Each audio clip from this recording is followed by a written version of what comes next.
bienvenidos a la sesión de capítulos de residentes del Colegio Mexicano de Ortopedia. En esta ocasión toca la participación a la especialidad de cirugía de columna.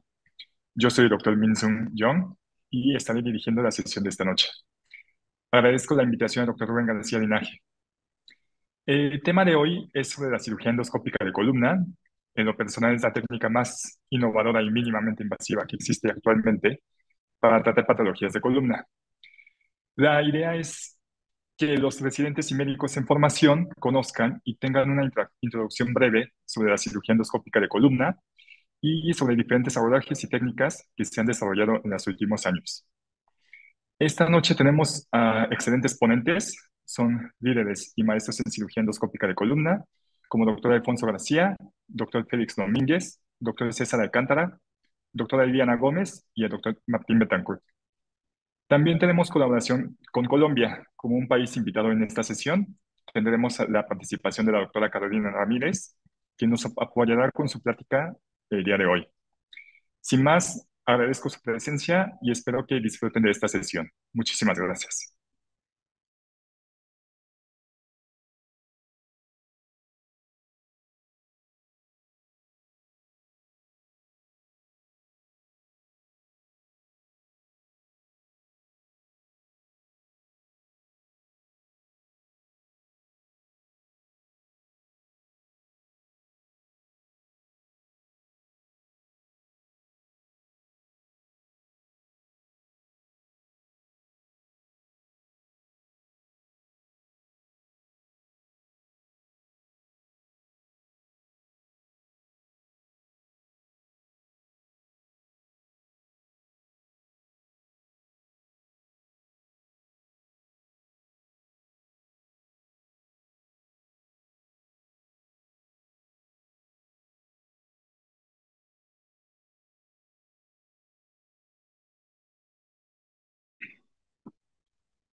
Muchas gracias, buenas noches. Gracias por la invitación a compartir en este simposio para residentes. A mí me hubiera gustado tener algo parecido durante mi residencia. Y bueno, vamos a pasar de lleno al tema del día de hoy, que es puntos básicos y generales de la endoscopía de la columna vertebral.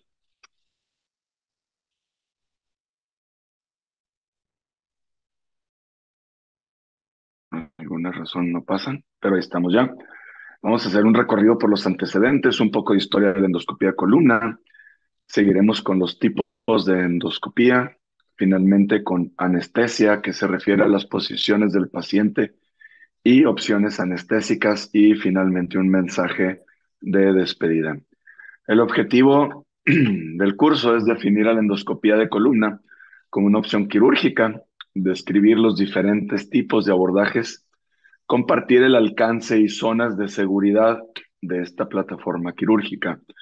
Quiero resaltar en que pongan mucha atención, sobre todo en las zonas de seguridad, ya que esto es quizás lo más álgido de mi tema. La endoscopía de columna ha sido posible realizarla de la manera en que actualmente lo hacemos, gracias a una evolución que nos ha llevado cerca de 60 años. A diferencia de otras técnicas endoscópicas, la cirugía endoscópica de columna parte de técnicas percutáneas, es decir, no sigue a las técnicas abiertas como es la laparoscopía, que anteriormente se hacía una colecistectomía que pasa de la abierta a la laparoscópica, o la cirugía de rodilla, que igual pasaba de la meniscectomía abierta a la plastía meniscal artroscópica o reparación de ligamentos.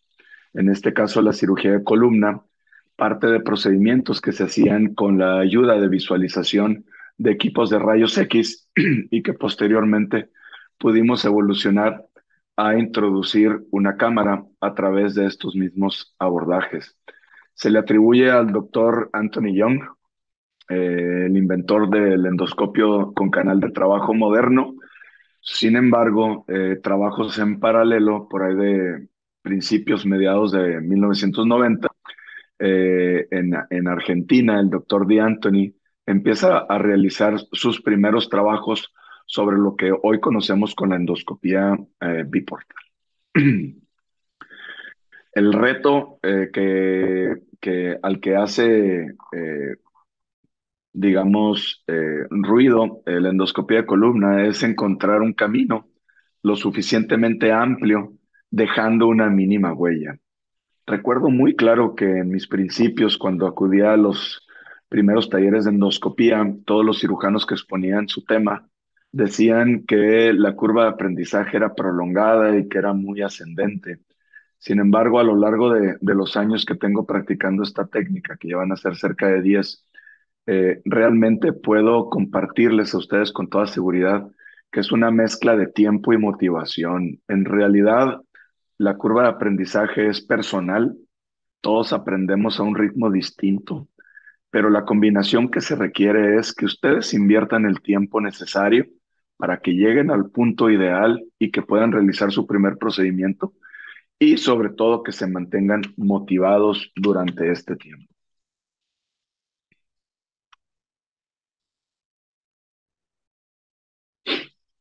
La cirugía mínima invasiva de columna y dentro de la endoscopía es conocida como una vertiente de la cirugía mínima invasiva en columna, inclusive llamado ultra mínima invasiva. Pretende solucionar dos problemas grandes en la columna, que es ya sea la descompresión o la fusión o una combinación de ambos. ¿Cómo podemos definir a la cirugía endoscópica de columna? Realmente no es un procedimiento específico. Como comenté al inicio, es una plataforma que facilita la visualización con una máxima conservación de tejido sano. Considerada una técnica de ultra mínima invasión, ¿por qué? Por los diámetros del equipo que utilizamos. Si bien es una cirugía que se vale de un separador tubular, simple y sencillamente la cánula de trabajo es el separador tubular, pero es de un diámetro menor. Y a través de esta cánula nosotros introducimos el endoscopio, que es nuestra herramienta básica de trabajo.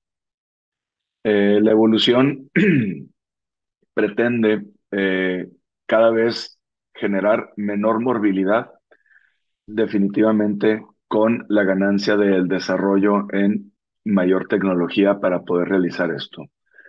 Una evolución comparativa que a mí me parece fascinante es que en realidad más o menos alrededor del 2005 estas tres áreas detonan: la artroscopía, la laparoscopía y la endoscopía de columna. Y no solo detonan porque se empiezan a aceptar más indicaciones para poder realizar procedimientos endoscópicos, también se empieza a publicar más material bibliográfico, con lo que tenemos hoy en día mayor evidencia que sustentan este tipo de abordajes con una alta seguridad ofrecida para el paciente.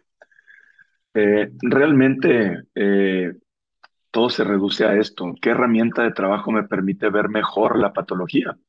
Y aquí no la podemos pasar discutiendo que si el microscopio, que si el endoscopio introducido por un separador tubular, pero una vez que ustedes entren y tengan la oportunidad de participar en una cirugía endoscópica de columna, podrán ver de primera mano lo versátil que es literalmente meter el ojo del cirujano en ese espacio epidural de la columna y es realmente algo fascinante. No pretendemos hacer algo diferente. Realmente la única diferencia que pretendemos hacer es tener una asistencia visual diferente, que es el endoscopio. Por lo tanto, el abordaje ideal en la mínima invasión es aquel que es capaz de producir mínimos cambios en la anatomía, máxima visualización de la patología y es eficiente para corregir el daño y tratar el área de la patología con una mínima alteración funcional. Como les comenté, hay dos tipos de endoscopía. Ahorita nos vamos a enfocar más en la uniportal. Dejaremos el tema de biportal para otro ponente. Y el endoscopio con canal de trabajo podemos hacer abordajes transforaminal, que tenemos ahora en día esos tres puntos que ustedes ven de color rojo como sitios de anclaje o sitios de identificación ósea para poder realizar estos procedimientos, cuando anteriormente identificábamos en la letra K como ese triángulo de Campbell famoso que era la zona de seguridad. Hoy en día realmente nos anclamos sobre hueso, que sería la base del pedículo, el pedículo propiamente dicho, o el proceso articular superior. También podemos hacer abordajes interlaminares, ipsilaterales o contralaterales, y para esto seguimos una secuencia en la identificación de estructuras óseas que después nos pueden llevar a remover el ligamento amarillo protector y pasar al lado contralateral por una misma incisión, por un mismo lado y hacer una descompresión bilateral. Cabe señalar que la misma cánula de trabajo es nuestra segunda mano, ya que la endoscopia uniportal prácticamente con una mano se sostiene la cánula y con la otra los instrumentos de trabajo. Esta misma cánula tiene una punta biselada, nos puede servir como separador de raíz y poder proteger así los elementos neurales para aislar la patología a descomprimir. Y como bien es un ejemplo de un procedimiento top, que es para ir a descomprimir el lado contralateral en caso de un abordaje interlaminar. Esto sería el resultado posoperatorio de una tomografía en donde se ve la máxima conservación de las estructuras articulares y por lo tanto una mínima posibilidad de inestabilizar el segmento. Puntos a considerar básicos en las características de todos los endoscopios con canal de trabajo, independientemente de la marca, es que tienen un canal de trabajo, uno o dos orificios de irrigación, la lente en la parte inferior, que hay que tener en cuenta que la lente está ubicada en una posición excéntrica, y la fuente de luz. Esto es como se ven los instrumentos a través de la lente, a través de ese canal de trabajo, introducimos los diferentes instrumentos y pues hoy en día ya podemos abordar prácticamente todos los segmentos de la columna, incluida la región sacroiliaca. Ustedes deben de conocer para la región que trabajan características en cómo a todos los endoscopios, como es la longitud de trabajo de su endoscopio, la angulación de la lente, el diámetro del canal de trabajo, que es muy importante para que sepan qué tipo de instrumentos introducir a través de él. Y bueno, esto nada más es una muestra de todas las variedades que tenemos de endoscopios para hacerle frente a las diferentes patologías de los diferentes segmentos, con especificaciones para los segmentos cervical, torácico y lumbares. Y de ahí pasaremos entonces a las posiciones y a las opciones de anestesia. Existen dos opciones básicas para el segmento lumbar, lo que es decúbito lateral, decúbito prono. Decúbito lateral, una de sus grandes ventajas es en el paciente obeso. Hay un fácil acceso a la vía aérea, comodidad para el paciente, como lo comentaba.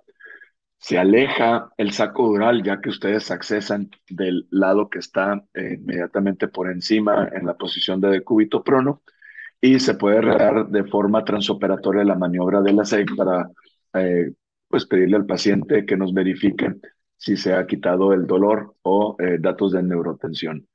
Y la de cúbito prono tiene la ventaja de que es muy cómodo para el cirujano, puesto que la anatomía es más conocida y es la posición habitual para los procedimientos de columna y sobre todo también para orientación del endoscopio. Las opciones de anestesia, hay una opción que se llama sedación consciente y la anestesia general. En lo particular, yo prefiero la sedación consciente, en donde no hay una necesidad de un neuromonitoreo. Se da oxígeno suplementario versus intubación. Esto requiere un menor de tiempo del área de recuperación posoperatoria y ustedes se están comunicando constantemente con el paciente.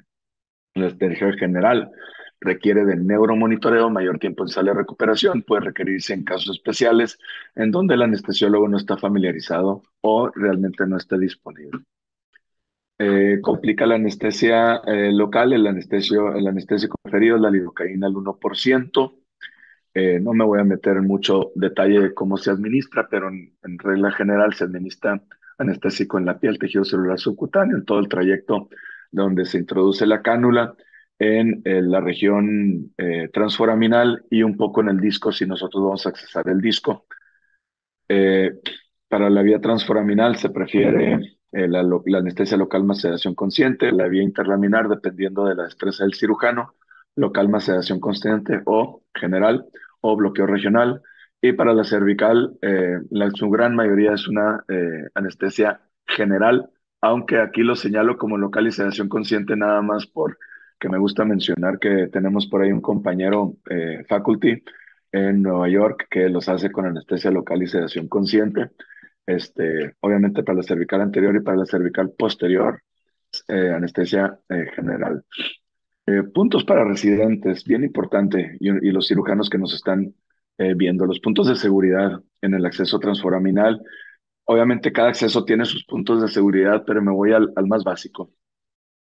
Opción número uno, que es sobre el pedículo. Ustedes pueden tocar el pedículo y esta es una zona muy segura para anclar la aguja inicial, iniciar su dilatación secuencial y posteriormente hacer la disección para exponer y que ustedes tengan una visualización del espacio epidural.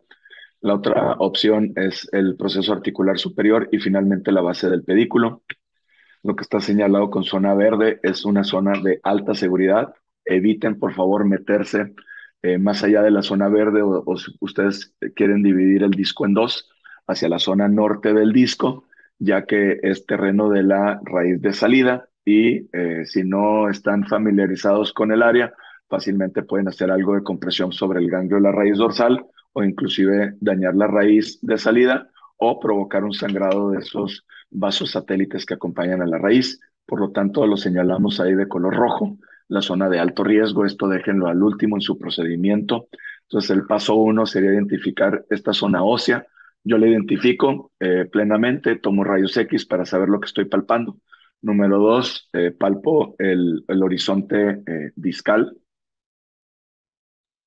Paso seguido, me meto hacia la zona subarticular o detrás del pedículo y de esta manera tengo ya bien identificada tanto mi zona de seguridad como de alto riesgo para tratar de evitarla.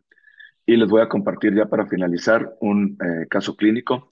Se los voy a ir adelantando. Es una paciente femenina de 26 años de edad que en el 2014 le hicieron una descompresión L4, L5, L5S1 del lado izquierdo y ella tuvo una reherniación del mismo nivel pero del lado derecho. Esta es la resonancia preoperatoria. Estas son las primeras imágenes transoperatorias y estamos viendo ya la hernia de disco en pantalla. Estamos haciendo un poco de disección. Ya se alcanza a ver la raíz descendente muy bien y la hernia de disco, para acá es cefálico, para acá es caudal.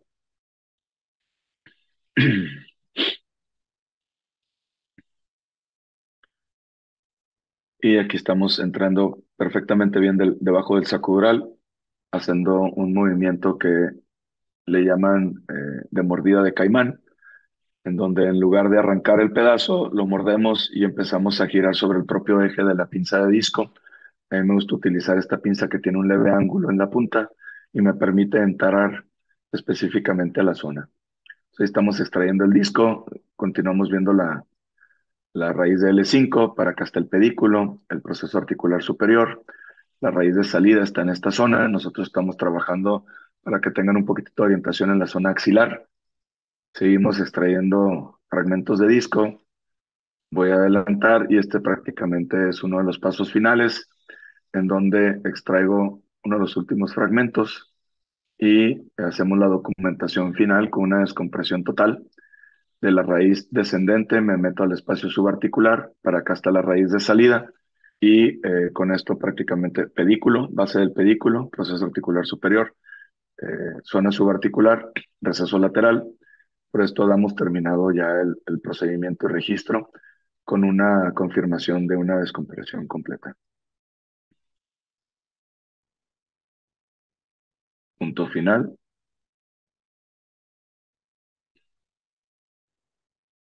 Entonces, perdón, me estaba retrasando. Mensaje final. Los principales retos es control de sangrado en etapas iniciales, tiempo prolongado, no se preocupen, irrigación excesiva tampoco. Muy importante, apéguense a su estricto plan quirúrgico, identifiquen esas zonas de seguridad y vayan avanzando conforme su curva de aprendizaje se los va permitiendo.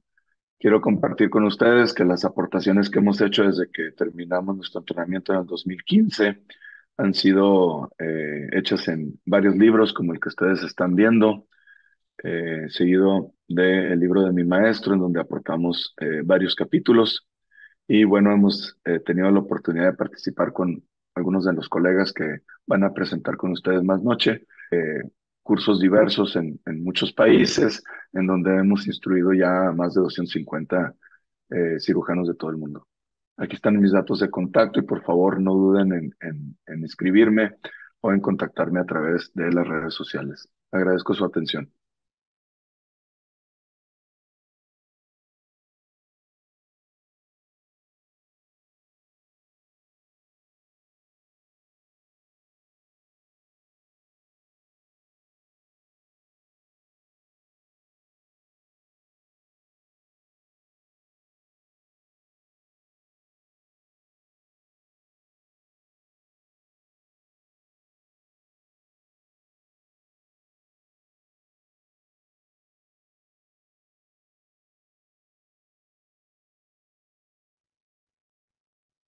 Hola, buenas noches. Soy César Alcántara.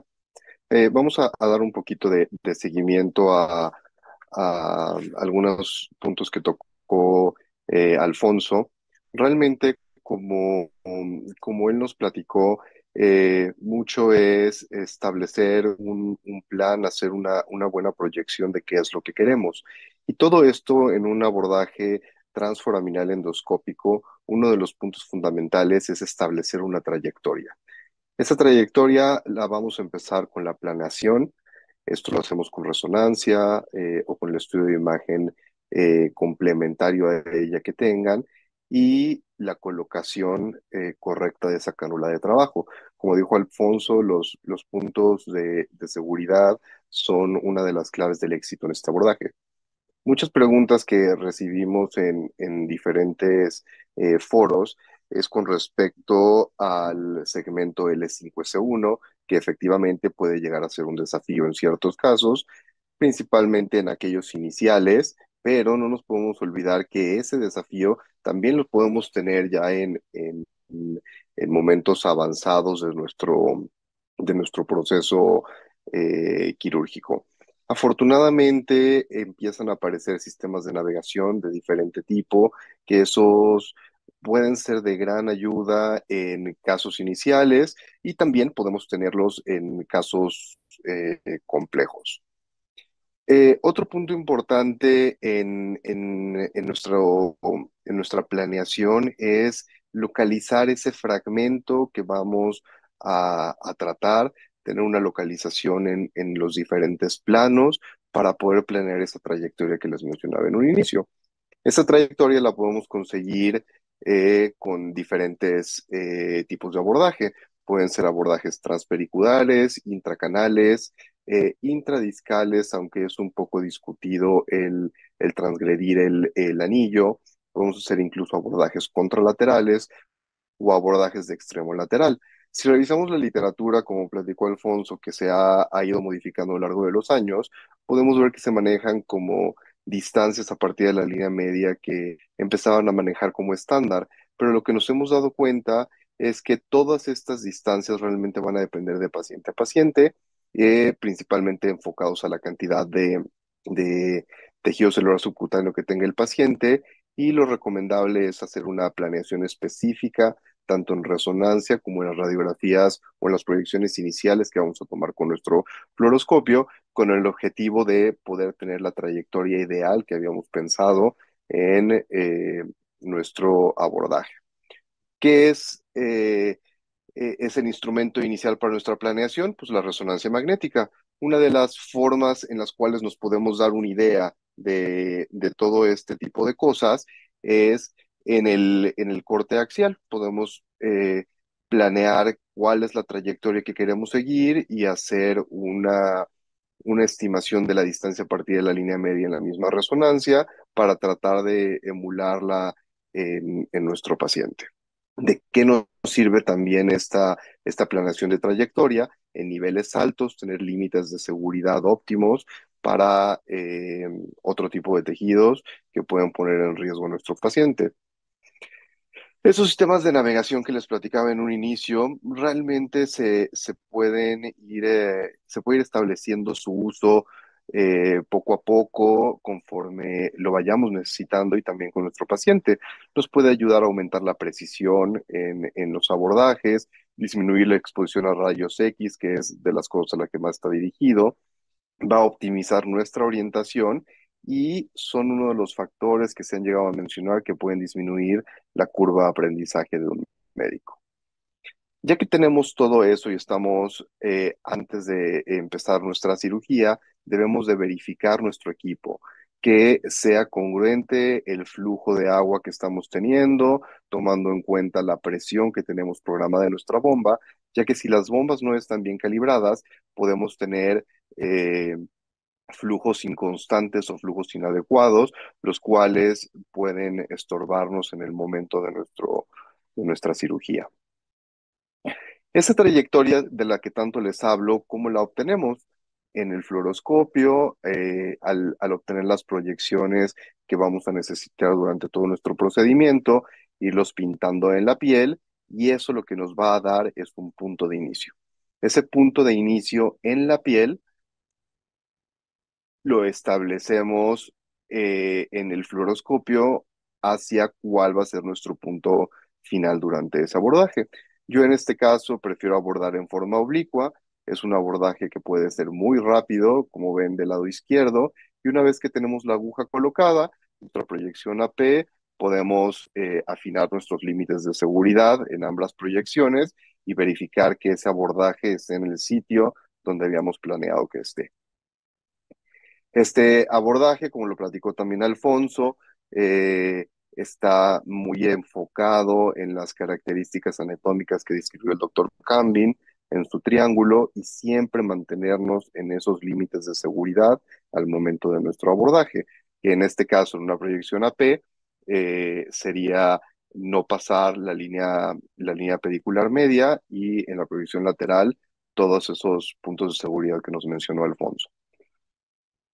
En L5S1, que es, como les platicaba, una pregunta muy frecuente, ¿qué hacemos? Pues buscamos el segmento L5S1, el borde de la cresta ipsilateral, el borde inferior de L3, el borde anterior del proceso articular superior, que tratamos que esté eh, a la mitad de este segmento, de forma que la articulación sacroiliaca nos quede en el tercio o en el cuarto posterior de ese espacio que vamos a trabajar. Y esto nos va a dar un triángulo. Este triángulo es el punto donde va a ser el final de nuestra trayectoria. ¿Qué hacer después?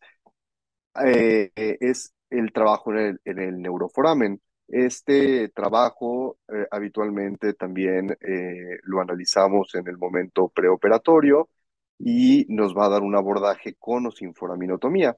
Estos abordajes, en caso de que sea con foraminotomía, podemos tener de corte frontal o en corona o en un corte lateral. Este corte lateral es muy seguro cuando tenemos una raíz muy apretada, un fragmento muy grande en nuestro neuroforamen y lo que nos permite es dar mucho más seguridad al momento del abordaje, ya que la punta de esta trefina es Roma.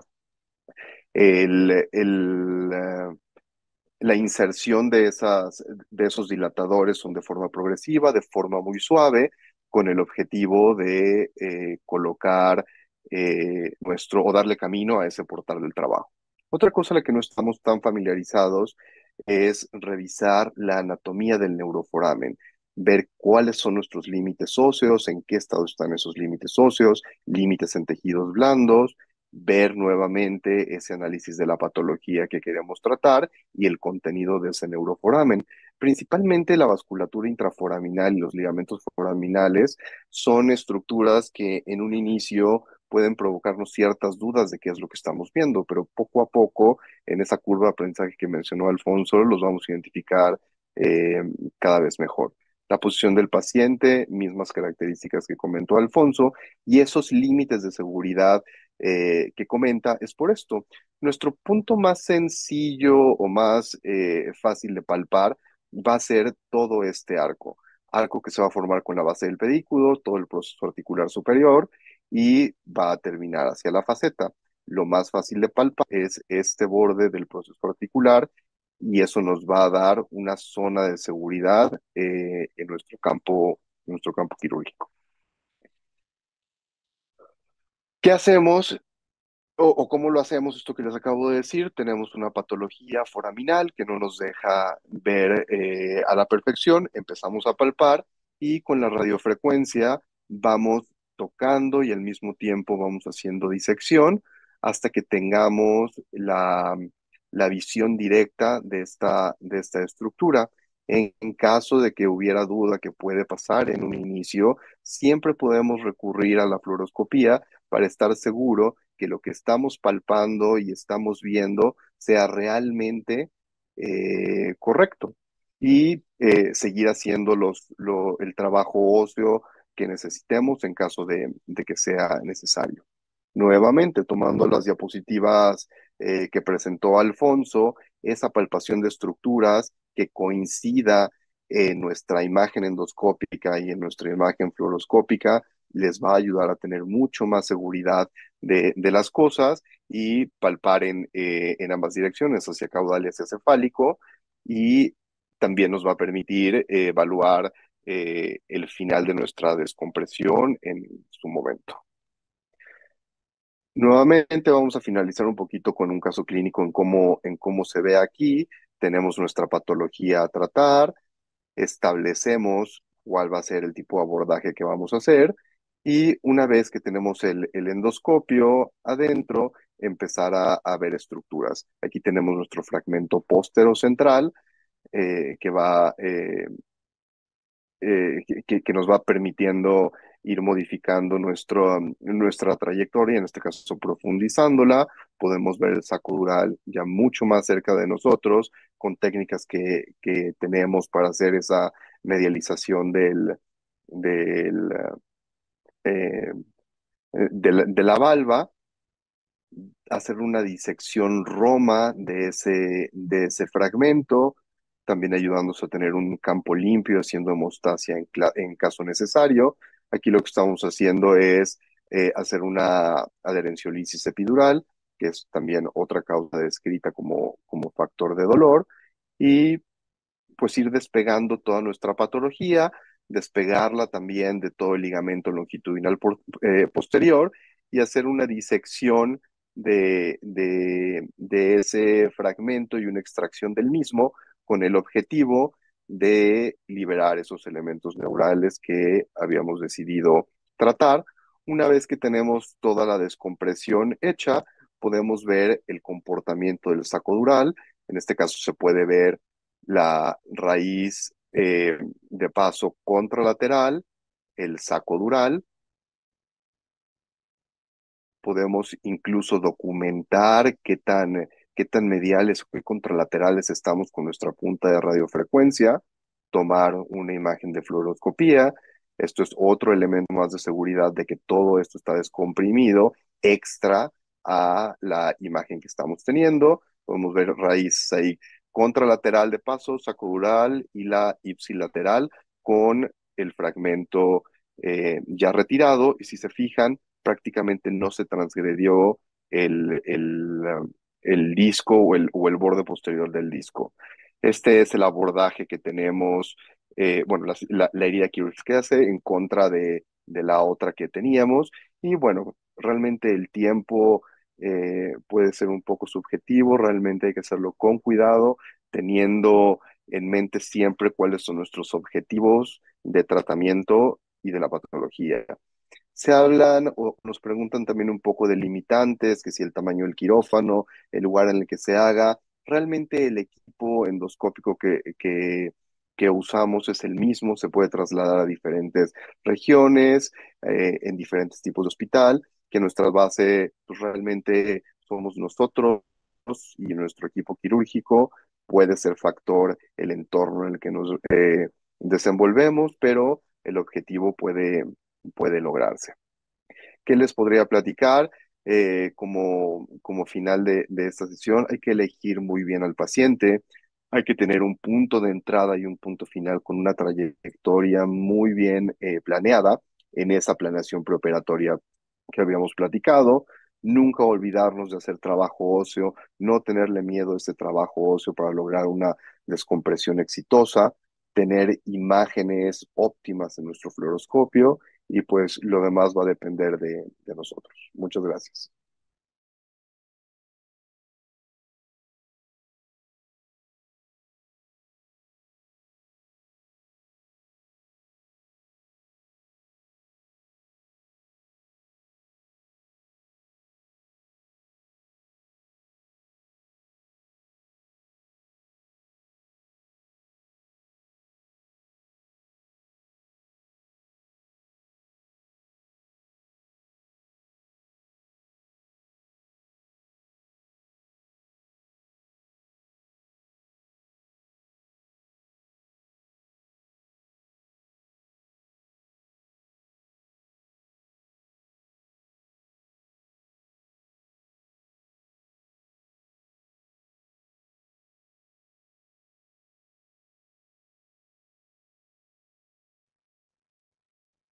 Buenas noches a todos. Un gusto estar aquí, Min. Gracias por la invitación. Gracias por reunirnos para este rato académico y más que nada de charla acerca de la endoscopía.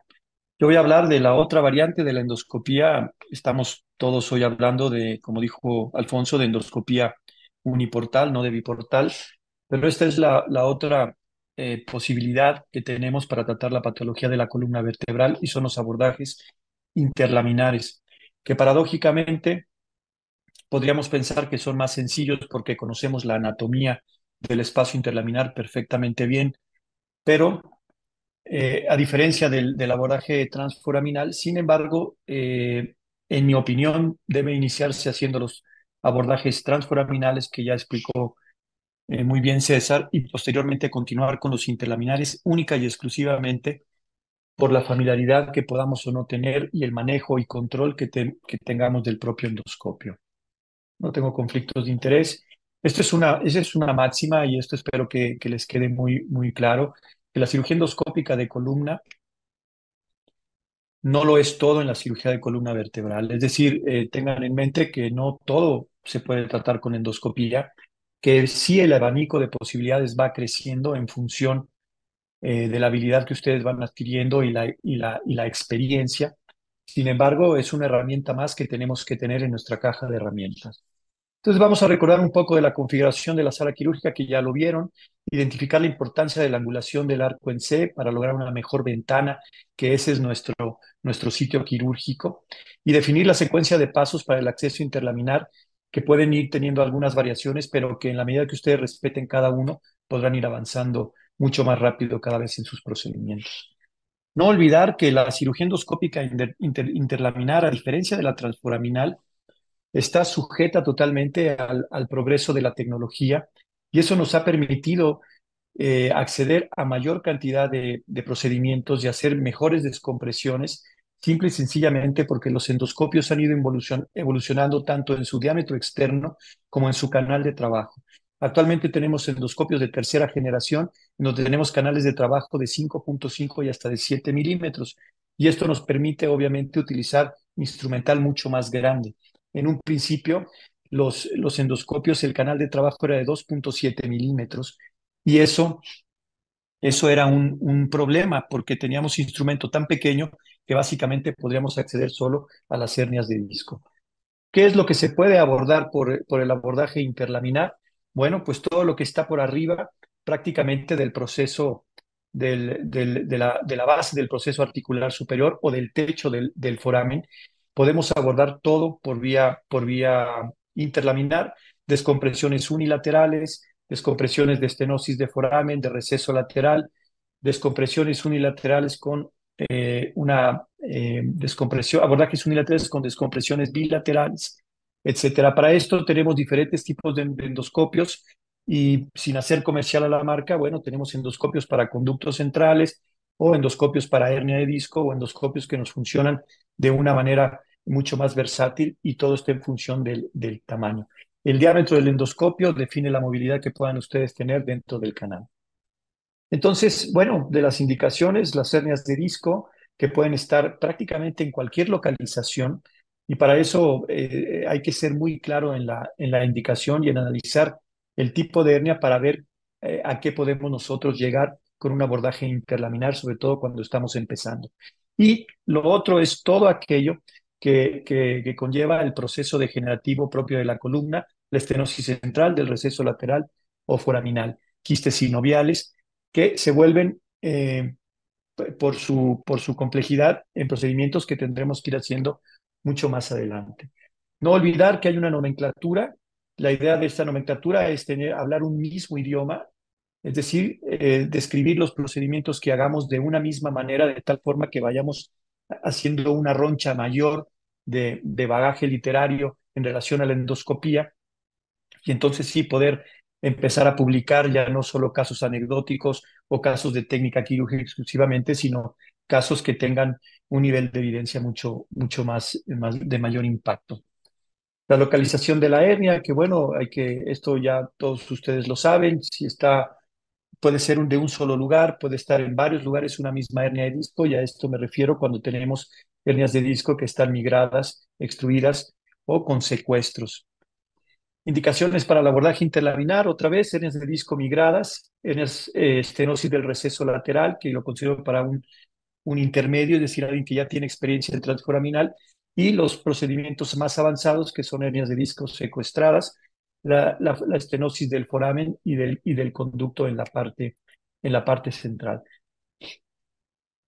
Hay que ver que esta complejidad va en relación a la movilidad y al manejo del endoscopio, el propio peso del endoscopio, lo que nos puede dificultar a diferencia de los abordajes transforaminales. Y obviamente, en mi opinión, en mis manos, las hernias de disco con migraciones altas son preferiblemente para abordaje interlaminar que para transforaminal, pero eso depende de la expertise de cada quien. No olvidar aquí que en los niveles más caudales la ventana interlaminar es mucho mayor. La orientación de la faceta articular nos permite esa amplitud de la ventana a diferencia de los niveles altos, por lo que se sugiere siempre el transforaminal hacerlo en los niveles de L2, L3 a L4, L5 e interlaminar preferentemente L5, S1, pero también L4, L5. La organización del quirófano, yo lo tengo así, siempre tengo el carro del arco frente a mí, y mi torre de endoscopía y mis rayos X, como lo pueden ver ustedes aquí, siempre los tengo en el mismo ángulo de visión, de tal forma que no tenga yo que movilizar mucho mi cabeza. Entonces tenemos en el primero es la mejor imagen, necesitamos buscar una buena imagen, centrar nuestra apófisis espinosa. Una vez que tenemos bien centrada la apófisis espinosa, encontrar y alinear ya no tanto aquí las plataformas, sino la mejor proyección para poder ver la ventana interlaminar como ustedes la pueden observar en esta zona. Y para eso, en ocasiones, en los niveles altos hay que incrementar los grados del fluoroscopio de 0 a 5 grados, y en los niveles más bajos hay que incrementarlo de 10 a 15 grados. Esto en el laboratorio o en el cadáver es donde se puede experimentar mejor, porque hay pacientes que con una proyección perfectamente a 0 grados tienen una buena imagen de la ventana interlaminar. Una vez que tienen su imagen, tienen que escoger el punto de entrada. Tenemos 3 diferentes puntos de entrada dependiendo del tipo de descompresión que querramos hacer, especialmente en los pacientes que tienen estenosis, pero aún así también en los pacientes con hernias de disco que tienen una u otro tipo de migración. ¿De acuerdo? Un punto para descompresiones de conducto central y contralaterales en la unión espino-laminar. El otro punto, que es el punto típico de entrada, es donde hay esta yuxtaposición de ambas láminas que nos permite ir por discos tanto migrados hacia arriba para abajo o hacia el receso lateral del mismo lado. Y todos aquellos que tenemos discos con migración alta, pues nos vamos prácticamente a la unión de la faceta con la lámina. Básicamente, una vez que ustedes deciden su punto de entrada, marcamos, y ya que tienen ustedes el punto de entrada, teniendo la línea del disco y la línea media, ustedes van haciendo una dilatación progresiva, como se hace en cualquier procedimiento, incluso en un procedimiento tubular, hasta finalmente dejar colocada su cánula siempre con la valva viendo hacia la línea media. ¿Sí? La cánula de trabajo es nuestro corredor quirúrgico, entonces si no está bien colocado, vamos a tener problemas para acceder a nuestro objetivo. Una vez que estamos en la zona del ligamento amarillo, hemos ya disecado tanto el borde inferior de la lámina superior como el borde superior de la lámina inferior. Entonces, dependiendo de dónde hemos analizado que está, en este caso, nuestra hernia de disco, empezamos a hacer la separación de las fibras del ligamento amarillo, y en la medida que las vamos separando, nosotros podemos ir avanzando nuestra cánula de trabajo para abrir esa ventana sin necesidad de hacer una resección mayor del ligamento amarillo. Cuando estamos yendo por una hernia de disco que se encuentra más bien en la zona del hombro, en ocasiones tenemos que hacer resecciones del ligamento amarillo o cierta facetectomía medial con Fresa y con Kerrison para poder nosotros después avanzar nuestra cánula de trabajo y poder nosotros hacer la descompresión. Este es un muchacho de 21 años, una hernia de disco aguda, con un LASEK franco a 5 grados, con parestesias y componente motor en el miotomo de S1. Vean ustedes el tamaño de la ventana interlaminar, ahí era perfecto para un caso inicial, para comenzar con los abordajes interlaminares, una hernia grande, extruida, sin datos de migración o de secuestro, con compromiso de S1. S1 que ustedes saben que en relación al pedículo tiene una mayor distancia que los niveles más altos, es decir, tienen ustedes una mayor posibilidad de avanzar su cánula de diferentes diámetros para poder finalmente quitar el fragmento. Esta es la planeación, lo que ya comentamos anteriormente, y esto es lo primero que tienen ustedes que ver. Preparar su área quirúrgica, que es el borde inferior de la lámina superior, el borde superior de la lámina inferior, y ustedes en la imagen aquí pueden ver el borde de la lámina. Acá está medial, acá está caudal, acá está el otro borde, y esta es nuestra zona de ligamento amarillo. ¿De acuerdo? Ese es nuestra área interlaminar, ese es nuestro objetivo. Identificar primero la referencia ósea y el ligamento amarillo es la clave en este tipo de procedimientos. Después tenemos que identificar las estructuras neurales y una vez que estamos ya en la apertura del ligamento amarillo, nos vamos a encontrar con la grasa epidural, y esa grasita nos indica que por debajo inmediatamente está ya el saco dural o las estructuras neurales. Y una vez que estamos ahí, tenemos que buscar tanto el hombro como la axila de la raíz nerviosa para poder hacer la remoción completa de nuestra hernia de disco. ¿Sí? Aquí pueden ver ustedes cómo vamos avanzando en la descompresión, en este caso un poco de la faceta medial, para poder nosotros acceder directamente a la zona del disco. Y aquí lo que están viendo ustedes en el video a su mano derecha es justamente el trabajo que se hace una vez que identificamos el hombro de la raíz con la cánula de trabajo, que nos sirve como un separador para poder nosotros encontrar el defecto y sacar el fragmento de disco. Acuérdense que estos procedimientos se hacen fragmentectomías, no se hacen discoidectomías. Voy a adelantarme un poco por obviedad de tiempo, pero otro de los aspectos que son importantes en la endoscopía, en los abordajes interlaminares, son las descompresiones que hacemos de los conductos centrales y la posibilidad de, a través de un abordaje unilateral, hacer una descompresión bilateral. Esto es para estenosis central, estenosis del receso lateral y foraminal, ipsi y contralateral. El objetivo aquí es en el abordaje ipsilateral interlaminar, tenemos que tener cuidado con nuestra facetectomía medial, que secundariamente, si nosotros fresamos más del 50%, podemos inestabilizar al paciente. Y en la estenosis central, para hacer los abordajes unilaterales con descompresión bilateral, siempre hay que preservar el ligamento amarillo, incluso desde el lado ipsilateral, para poder nosotros proteger el saco dural y poder ir hacia el otro lado y hacer la descompresión del receso, del disco, de lo que ustedes quieran hacer con el mismo abordaje. ¿De acuerdo? Esta es otra paciente, una paciente que tenía un conducto lumbar estrecho que además tenía un componente de estenosis foraminal. Tenía, como pueden ver ustedes, es un conducto lumbar estrecho severo. Lo vemos en los cortes axiales, prácticamente no se ve la zona del saco. Tenía además una espondilolistesis en L4, L5, y me voy a enfocar nada más a la parte de la descompresión. Y cuando ustedes descomprimen por vía interlaminar un conducto lumbar estrecho, es importante conocer la orientación y la remodelación que tiene la faceta articular, porque de eso depende la distancia que ustedes realmente puedan encontrar entre la espinosa y el proceso articular. Sabiendo esa distancia, podrán ustedes escoger uno u otro endoscopio para poder hacer mucho más fácil su procedimiento. Y siempre cuando hacemos una descompresión interlaminar para un conducto estrecho en varias regiones, hay que empezar siempre de lado con el menor compromiso del receso lateral para quitar menos faceta y poder ir hacia el otro lado. Y en relación al foramen, siempre vamos a escoger esto cuando vamos a instrumentar y tenemos que hacer foraminotomía, el foramen que esté sintomático, de tal forma que en la puro abordaje hagamos también una descompresión. Hay cierta secuencia de pasos para hacerlo. Empezamos siempre en el borde inferior de la lámina superior, después vamos en el borde inferior en el borde superior de la lámina inferior, y posteriormente nos vamos por debajo de la espinosa, sobre el ligamento amarillo, hacer la descompresión contralateral. Y en estas imágenes ustedes pueden ver perfectamente bien, aquí está la unión espinolaminar, aquí estamos haciendo parte de la facetectomía medial para liberar la raíz ipsilateral, en este caso del L5. Aquí tenemos la línea media, esta línea punteada.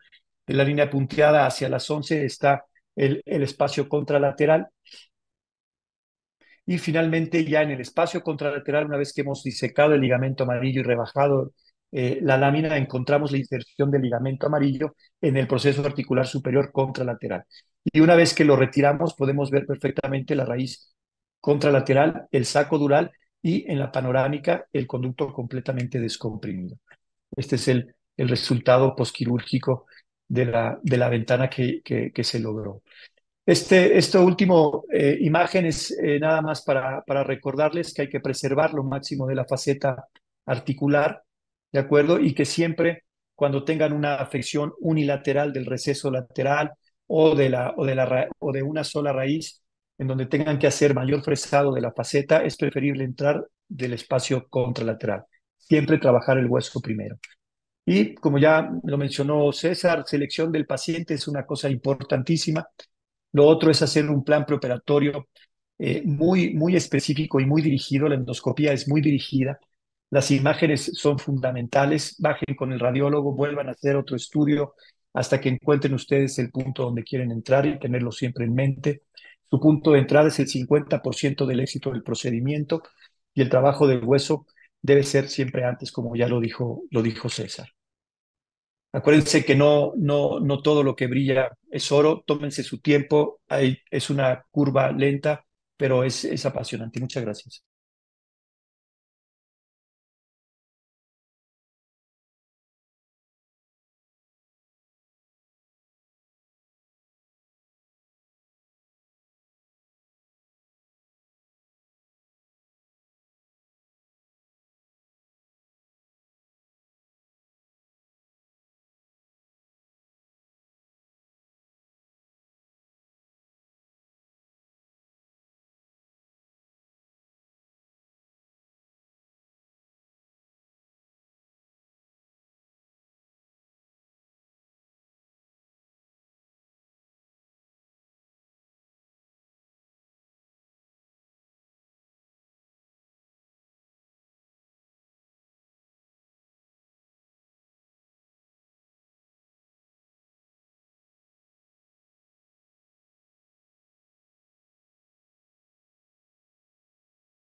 Hola, ¿qué tal? Buenas noches. Soy el doctor Martín Betancourt.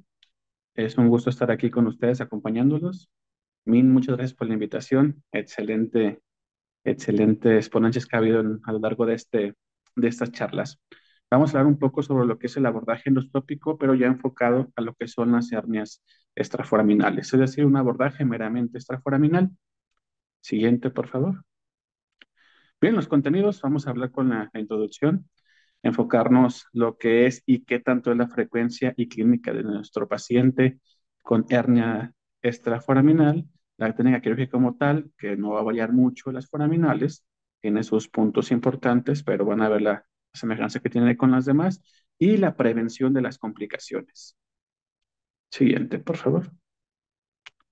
Bien, el motivo de la charla es que ya tengamos en mente el considerar que las hernias extraforaminales, que aunque son la menor cantidad de las que tiene el paciente, la endoscopía puede ser una opción muy buena para tratarlas. Una opción que presenta muy buena eficiencia y con riesgos muy menores. Siguiente, por favor. Sí, siguiente. Bien, las hernias extraforaminales o las hernias de la zona oculta, como antes lo mencionaba el doctor Magnac, son muy poco frecuentes. Actualmente van a la literatura desde el 0.7% hasta el 12%. Es la hernia que menos tiene frecuencia en el paciente en relación a una hernia de intracanal. Clínicamente, bueno, estos pacientes presentan, perdón, en cuanto a lo de la ubicación, se ubican siempre por fuera del agujero de conjunción. Todas las hernias extraforaminales son aquellas que vamos a ver de la que va a ser la lámina pedicular lateral. Hacia lateral las vamos a encontrar siempre presentes y están más frecuentes en los niveles más altos, de L3, L4, y obviamente conforme va descendiendo el nivel, también va descendiendo la frecuencia de aparición de estas hernias. Siguiente, por favor. El diagnóstico, antes los estudios de imagen que tenemos hoy en día, pues ¿qué pasaba? Que había pacientes que se operaban, se hacía una descompresión por completo y el paciente salía nuevamente con un dolor radicular. A pesar de la exploración quirúrgica, pues no se daba uno cuenta que la hernia se encontraba totalmente extraforaminal. Obviamente ya con estudios de imagen que tenemos actualmente, se ha dado cuenta uno de la frecuencia de estas presencia de las hernias extraforaminales. La resonancia pues es un estándar siempre para las lesiones discales, ya que se ha demostrado que el contraste que se aplica en las discografías no alcanza a penetrar hasta el nivel de la hernia extraforaminal. Siguiente, por favor. Bien, el procedimiento habitual fue modificado con el tiempo. En vez de hacer un abordaje totalmente paramedial, se fue haciendo un poco paralateral para con esto hacer una descompresión más directa sin producir una inestabilidad del segmento axial vertebral. Siguiente, persona. Ahora bien, ¿qué pasó con el tiempo? Bueno, ya con el paso del tiempo se incorporaron nuevas técnicas como fue la endoscopía y acompañado a la endoscopía los equipos de trabajo como la radiofrecuencia. Actualmente, como decía el profesor Félix Domínguez, lo que se busca ya no es hacer una disectomía total, sino solamente hacer una fragmentomía. Quitar el fragmento que está afectando, eso es lo que se está buscando.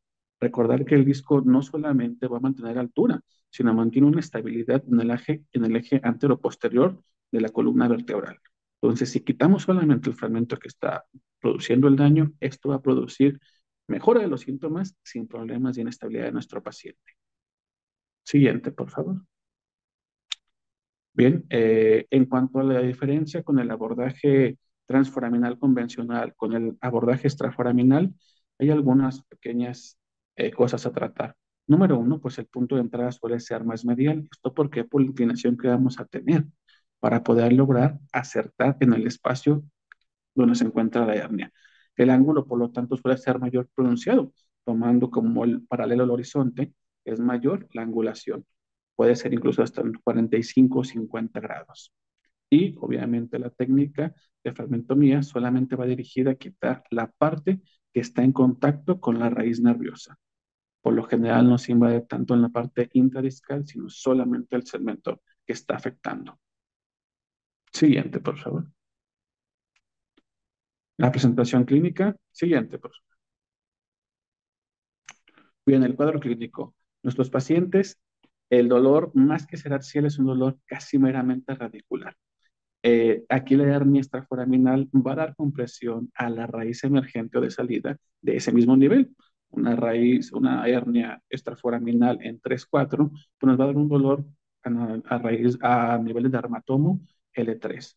Se encuentran con también déficit neurológico frecuentemente. Nuestros pacientes, por dolor radicular, el dolor radicular es la parte clínica que va a tener el paciente. Y la ventaja es que con la endoscopía, el paciente va a tener una mejoría, incluso transoperatoria, cuando hagamos la fragmentomía del segmento discal que está herniado hacia la raíz que está en contacto. Siguiente, por favor. Bien, diferencias rápidas entre lo que va a ser una hernia extraforaminal y una hernia canalicular. Bueno, las hernias extraforaminales se encuentran más en pacientes jóvenes, pacientes sobre todo sometidos a un estrés físico intenso, fisicoculturistas, pacientes que se dediquen a hacer deportes de contacto. Dolor, como ya hemos comentado, es meramente radicular y es lo que va a predominar en ellos. El dolor de espalda, el dolor axial es menos significativo y no es lo que va a llevar al paciente a la consulta. Las maniobras, por lo general, de aumento de la presión intramedular no van a producir tanto problema en estos pacientes. Y el dolor inguinal suele ser referido a esto por irritación del psoas. Siguiente, por favor. La técnica quirúrgica. Siguiente, por favor. Bien, la exposición y la anestesia, como le había mencionado anteriormente los profesores, es muy similar. La posición suele ser con el paciente en decúbito ventral el paciente se encuentra con flexión de caderas y rodillas, esto con la finalidad de relajar lo más posible la raíz de paso al nivel que vamos a tratar nosotros.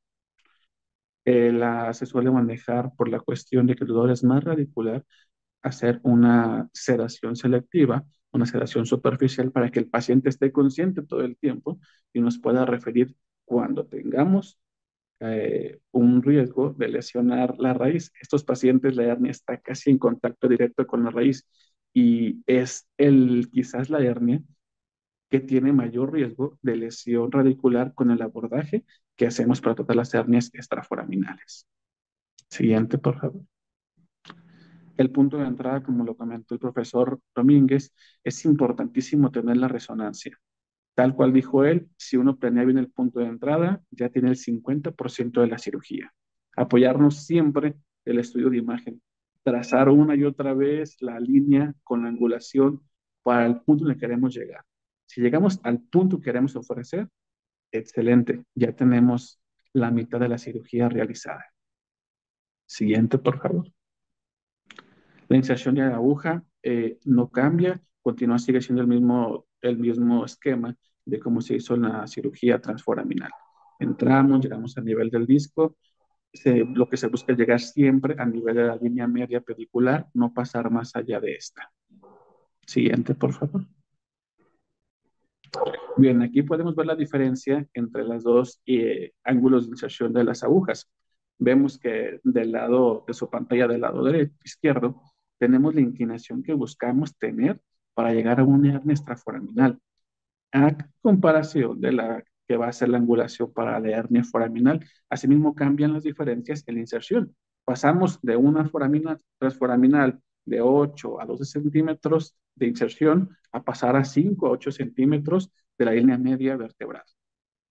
Siguiente, por favor. Bien, la inserción de la aguja, una vez que llegamos al disco, podemos hacer una prueba discogénica solamente como un test. Y es importante aquí, la literatura refiere a hacer una combinación de 3 sustancias, lo que es el colorante de contraste, lo que va a ser el índigo carmín y lo que va a ser la solución salina. Esto para estimular, uno, que estamos dentro del disco; 2, estimulamos el dolor discal si es que subiese; y número 3, tenemos una tinción más clara de la parte lesionada del disco. Recordar que el índigo carmín suele tener adherencia por la parte ácida, que es la parte ácida la que tienen los discos que están con degeneración.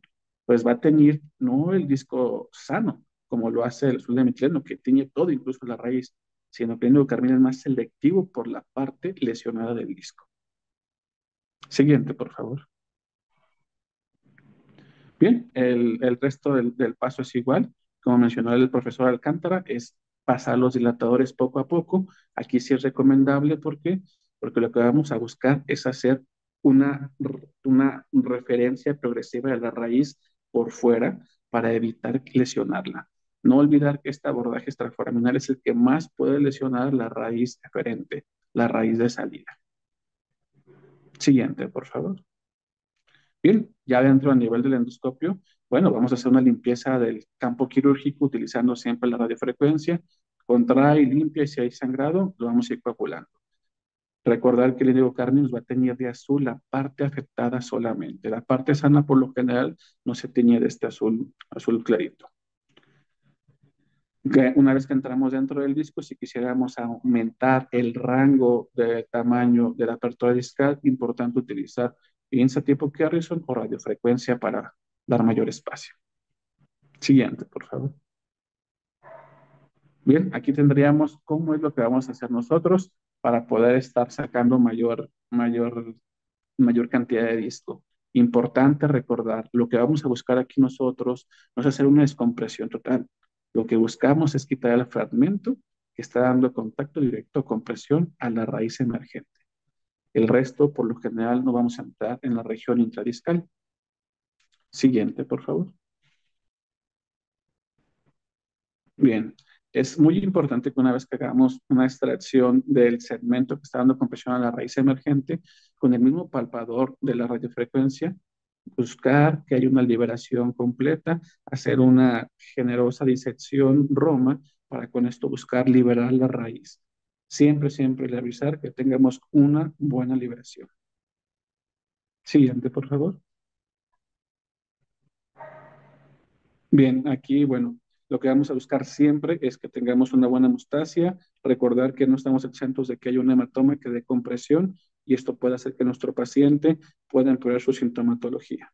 Entonces, tranquilamente, hacer una buena coagulación, tomarse unos 2 o 3 minutos para buscar coagular la mayor cantidad de tejido que pueda estar sangrando en ese momento. Siguiente, por favor. Bien, evitar complicaciones. Siguiente. Siguiente, por favor. Bien, número 1, importantísimo, poner la aguja en el lugar que queremos entrar. Poniendo la aguja en nuestro lugar extraforaminal, haciendo el comparativo con el rayos X en AP, oblicua y lateral, tenemos ya un punto importante. Planear con las imágenes preoperatorias, especialmente con la resonancia magnética, qué angulación queremos dar y dónde planeamos colocar nuestra aguja.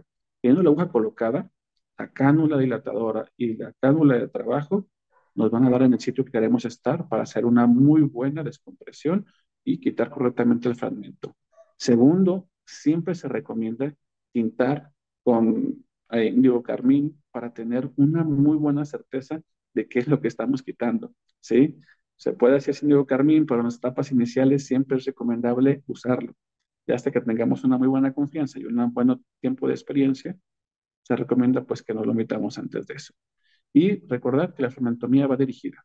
Lo que vamos a buscar siempre es quitar la menor cantidad de disco para evitar tanto la compresión como evitar también el deslizamiento anteroposterior y con esto que tenga el paciente quizás una estabilidad que provocamos nosotros.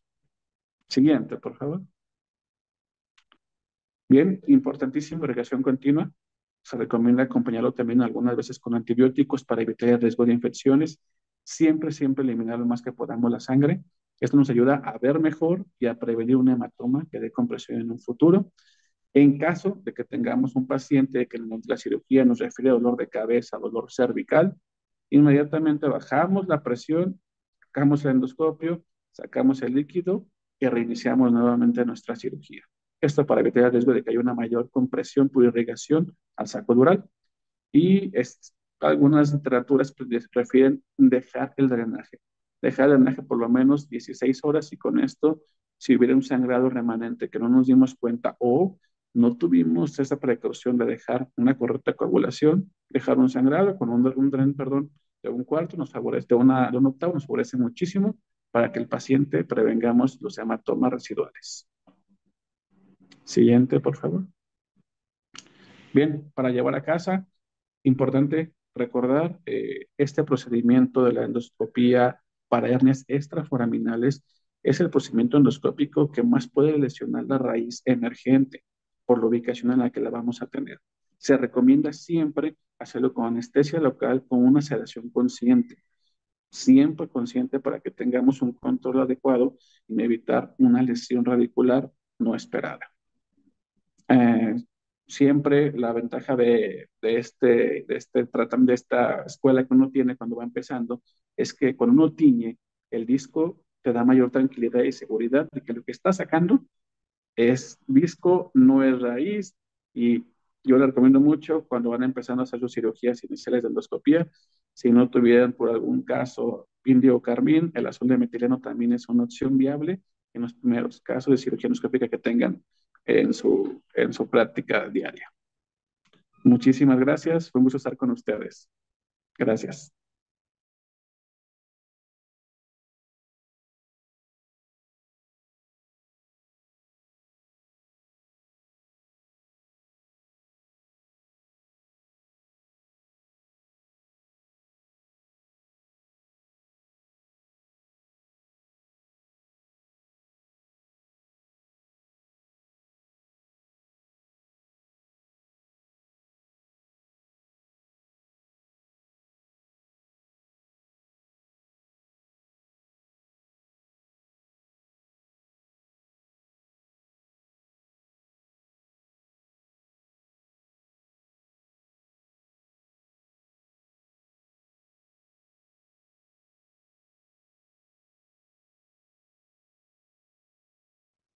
Bueno, muchas gracias por la invitación.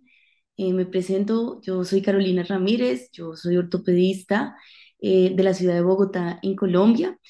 Y pues aprovechando con la presentación que acaba de dar el doctor Martín, yo sí quiero presentarles un caso clínico sobre las hernias o tratamiento de hernias extraforaminales con cirugía endoscópica.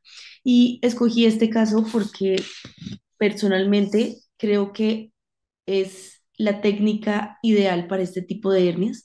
Cuando uno se enfrenta a pacientes con hernias extraforaminales y uno hace cirugías normalmente abiertas, pues la resección de la faceta generalmente es muy, muy amplia y muchas veces uno sí requiere instrumentar ese paciente por la inestabilidad que queda. Cuando uno lo hace con técnicas endoscópicas, pues es un abordaje, digamos, que sencillo y sí evita esa inestabilidad posterior. Entonces, les voy a presentar este caso clínico. Es una paciente femenina de 59 años que consultó al servicio de urgencias por un cuadro de 2 días de dolor lumbar que se irradiaba a la región inguinal y cara anterior del muslo izquierdo, muy severo, que solo mejoraba cuando estaba de cúbito prono. Es una paciente realmente muy sana, con antecedentes únicamente de hipertensión arterial.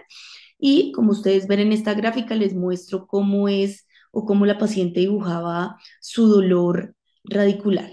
En cuanto a la escala visual análoga, la paciente realmente refería un dolor muy leve en la parte lumbar, pues muy tolerable, pero un dolor insoportable en la cara anterior del muslo de la pierna. Estas fueron las radiografías que se les tomó, o se le tomó, perdón, a la paciente inicialmente en el servicio de urgencias. Y esta es la resonancia, y como ustedes pueden ver, se le ve que tiene un gran fragmento extruido a nivel de L2, L3 que está migrado hacia cefálico. Acá les voy a mostrar los cortes axiales y miren cómo en los cortes axiales ustedes pueden ver ese gran fragmento que está comprimiendo toda la raíz a nivel extraforaminal. Y acá es otro corte donde pueden ver acá la imagen del gran fragmento que estaba extruido. Digamos que nosotros en nuestra práctica, pues inmediatamente se hospitaliza ese paciente para iniciar tratamiento analgésico intravenoso y fisioterapia y se le ordenó a esa paciente un bloqueo foraminal, con lo que la paciente no refirió ningún tipo de mejoría. Cuando la paciente no mejora, pues entonces tomamos la decisión de hacer un manejo quirúrgico de esa paciente y lo que hacemos es una disectomía endoscópica extraforaminal L2, L3 izquierda.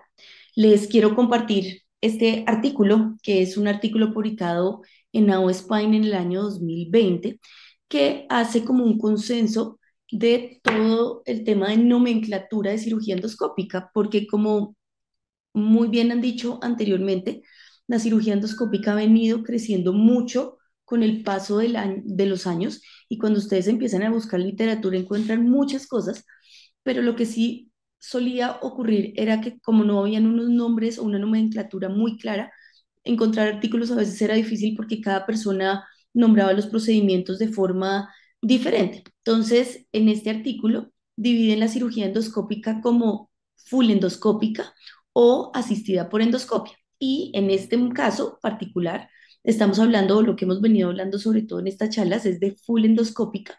Y en este caso, precisamente, pues lo que vamos a hacer es una descompresión o una disectomía extraforaminal endoscópica lumbar.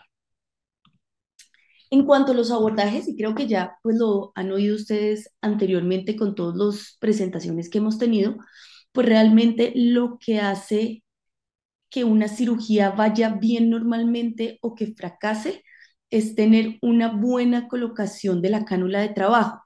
Y es por eso tan importante uno siempre tener una buena planeación prequirúrgica para saber dónde es el lugar de trabajo que uno quiere estar para caer de la forma más directa posible a la hernia o pues hacer la descompresión en el lugar donde uno considere. Obviamente, en este caso clínico que les estoy mostrando, pues es una hernia extraforaminal y lo que uno busca o lo que uno hace para su planeamiento prequirúrgico es que entre más extraforaminal esté la hernia, uno entra más cerca de la línea media del paciente y como pueden ver acá en el dibujo, sí se busca que tenga una dirección mucho más parada de la aguja para entrar de forma o de entrarle de frente a esas hernias. Entonces acá pueden ver, este es como nuestro planeamiento del paciente, eh, donde estamos buscando y digamos que un poco también lo que les venían diciendo cuando uno hace abordajes transforaminales es la principal o la, no principal, pero una de las recomendaciones que uno sí da es siempre intentar llegar a la parte más baja para buscar obviamente el pedículo y el SAP, porque es la zona más segura donde uno empieza a trabajar. Entonces, como ustedes pueden ver, acá está el inicio de nuestra aguja entrando mucho más dirigida hacia caudal, aunque el fragmento hay que recordar que está dirigido hacia cefálico. Y digamos que también a veces una de las recomendaciones, y eso sí también es muy debatido, hay muchas personas que también recomiendan que en la entrada de la cánula vaya un poco, digamos, contralateral con donde está el fragmento. Entonces, si el fragmento está migrado hacia cefálico, uno debería entrar de pronto con la cánula un poquito más abajo, dirigida hacia arriba o viceversa. Y acá es lo primero que empezamos a hacer cuando empezamos con los procedimientos y es acá es en el momento que ya entramos con el endoscopio y esta primera parte es todo lo que es la hemostasia y empezar a ubicarnos de dónde estamos y dónde vamos a empezar a trabajar. Muchas veces cuando nosotros hacemos estos talleres o cuando estamos en entrenamiento de las personas, lo primero que quieren ver las personas cuando entramos con el endoscopio es la raíz y por el contrario es lo último que nosotros les recomendamos ver. Lo importante es primero ustedes ubicarse y encontrar o definir bien qué es cada una de esas estructuras y ya después sí empezar con la disectomía ubicando muy bien. Y como se los habían explicado antes, y por eso les pongo este reloj para recordarles un poquito la anatomía del abordaje transforaminal y para que se ubiquen, la anatomía cambia si uno está hablando del lado derecho o izquierdo del paciente. En este lado es el izquierdo. Entonces, cuando uno les pone o cuando ponemos este reloj, es que a las 12, o sea, en la parte más superior, vamos a encontrar el saco dural que está bajando. Y en este caso, que es la izquierda, más o menos a las 9, como ustedes pueden ver en los dibujos de abajo, es donde está la raíz que está saliendo, la raíz emergente, que es la que tenemos que cuidar. Y miren que acá sí se ve una cantidad de grasa que uno le habla que estamos muy, muy cerca de esa raíz y en esa zona debemos tener cuidado. Entonces, es muy importante que ustedes siempre se ubiquen y la anatomía del foramen sí cambia o la salida de la raíz cambia si uno está en un abordaje derecho o izquierdo. Cuando es un abordaje derecho, lo que ustedes van a encontrar la raíz emergente es a las 3 de la tarde y cuando es un abordaje izquierdo como este, como lo ven en el dibujo, la raíz emergente está entre las 9 y las 6, o sea, en esta zona, y por eso uno debe ser muy, muy cuidadoso y proteger la raíz. Ya una vez hacemos la hemostasia y estamos ubicados, pues obviamente en este caso que es una hernia blanda, empezamos con la extracción del fragmento. Y miren que, como les decía el doctor Martín, nosotros también solemos pintar nuestros discos de azul de metileno porque nos ayuda muchísimo a ubicarnos en dónde estamos y sabemos qué es fragmento de disco y qué es otras estructuras. Pero muchas veces cuando los fragmentos están tan extruidos como en estos casos, pues no se tiñe completamente el disco, pero ustedes acá pueden ver como estaba mostrando en este video, es que todo eso es el fragmento que está extruido y lo que estamos haciendo es como intentar aflojarlo para poder sacar el fragmento. Y ya en esta imagen, miren cómo ya vamos a empezar y este ya van a poder ver cómo es que sacamos ese fragmento. Y de hecho eso está grabado desde la cámara para que ustedes puedan ver, no desde afuera de la sala o una persona que estaba fuera de la sala y miren cómo ustedes pueden ver cómo sale ese fragmento tan grande que estaba extruido. Muchas veces los fragmentos salen así, eh, completos, como muchas veces ese fragmento sale de a poquitos y uno tiene que tener la paciencia y la calma para ir sacándolo. Y finalmente, cuando uno ya termina de hacer toda la descompresión y uno cree que ya sacó por completo ese fragmento y que hemos terminado con el procedimiento, pues nosotros sí usamos siempre como la radiofrecuencia para hacer hemostasia de lo que queda sangrando. Y lo segundo es que sí también trabajamos todo ese anillo discal, como pueden ver que quedó una ruptura o digamos todo eso es el saco hernario que quedó después de la extracción, pues sí, intentamos trabajar con radiofrecuencia todo ese anillo para evitar a futuro eventualmente que haya una reherniación. En cuanto a la resolución de este caso, pues esta paciente tuvo salida a las 12 horas luego de evaluar un buen control del dolor y una muy buena deambulación.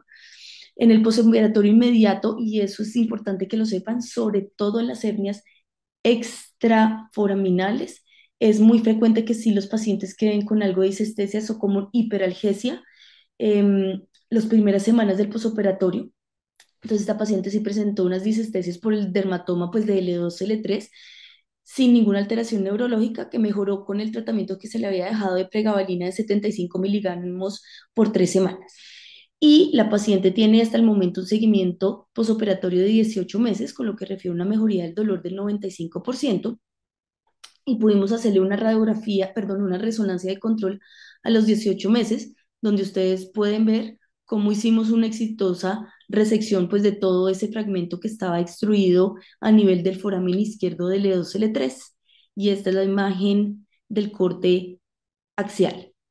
Muchísimas gracias. La verdad, yo solo quería presentarles este caso, pero muchas gracias por la invitación y aprovecho estos segunditos para mostrarles que nosotros somos un grupo que nos llamamos Desinvasiva acá en Colombia y somos 4 cirujanos de columna que trabajamos en técnicas endoscópicas, empezando por mi papá que fue pionero de cirugía endoscópica acá en Latinoamérica, y hacemos cursos de cirugía endoscópica en Bogotá, así que cualquier cosa a la orden y mucho gusto y gracias por la invitación.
¿Qué tal? Buenas noches.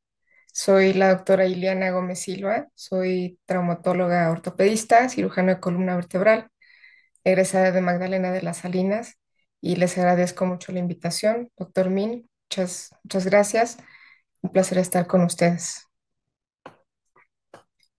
Bien, am, voy a hablar un poco acerca de la iniciación de la cirugía endoscópica y de los retos a vencer que esto conlleva.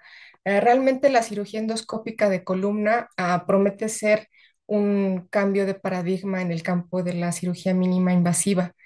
La cirugía endoscópica no es reciente, no es algo tan novedoso. Está descrito sus inicios desde 1983, cuando se creó el primer artroscopio para visualizar el contenido discal. Y bueno, fue hasta 1988 cuando el doctor Campbell hizo la primer disectomía endoscópica. Entonces, realmente esto no es nuevo.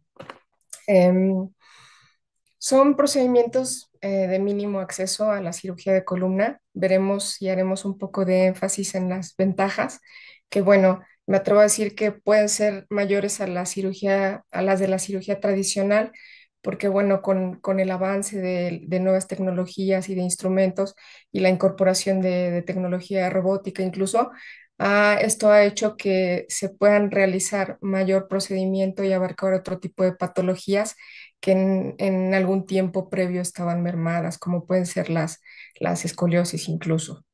En cuanto a desventajas, bueno, todavía hay un poco de reserva en cuanto a la radiación.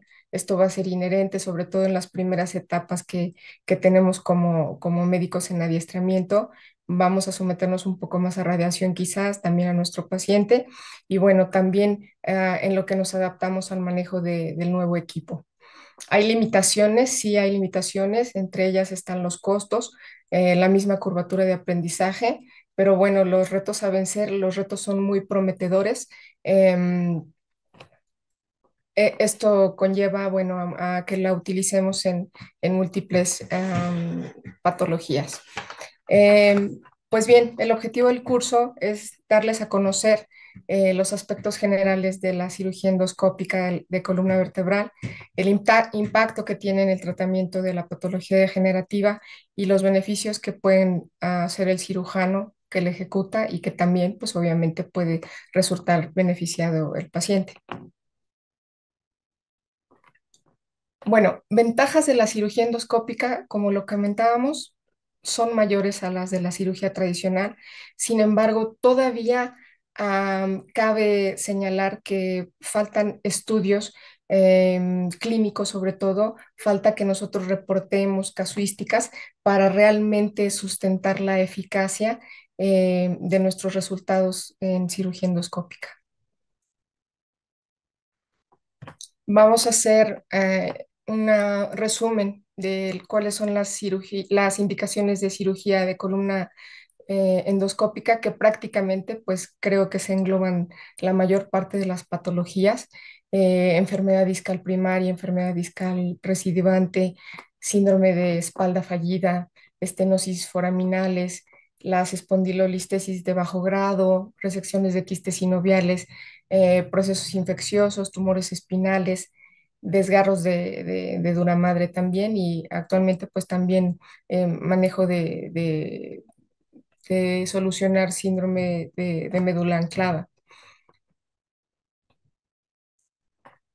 Realmente contraindicaciones para hacer cirugía endoscópica son muy pocas, entre ellas, bueno, el síndrome de Caudequina, que sí o sí amerita hacer un abordaje tradicional, ampliar para realmente tratar este tipo de compresión. El manejo de inestabilidades, se refiere a espondilolistesis de alto grado, luxaciones traumáticas y en este caso pues también mencionar las deformidades como tipo escoliosis. Sin embargo, señalamos las ventajas que la cirugía de mínimo acceso tiene en este rubro. Obviamente, en comparación a la cirugía tradicional, pues bueno, la herida, ¿verdad?